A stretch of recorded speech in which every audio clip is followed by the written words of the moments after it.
I-exercise mo pa. Hindi lang, ito lang ko. Huwag mo na istorya mamaya na. Yan, i-exercise po. Ulay. Uy! Ay, tanga. Punta ha, tumba lang.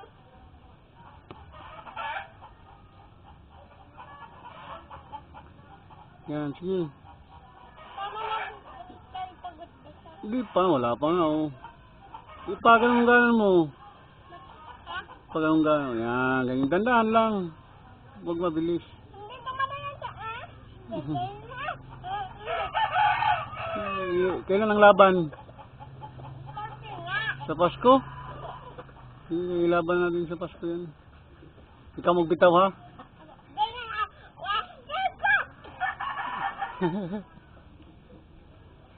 So, pahawakan mo yung buntot pag ganun. Pakahig. Ano na? Yan.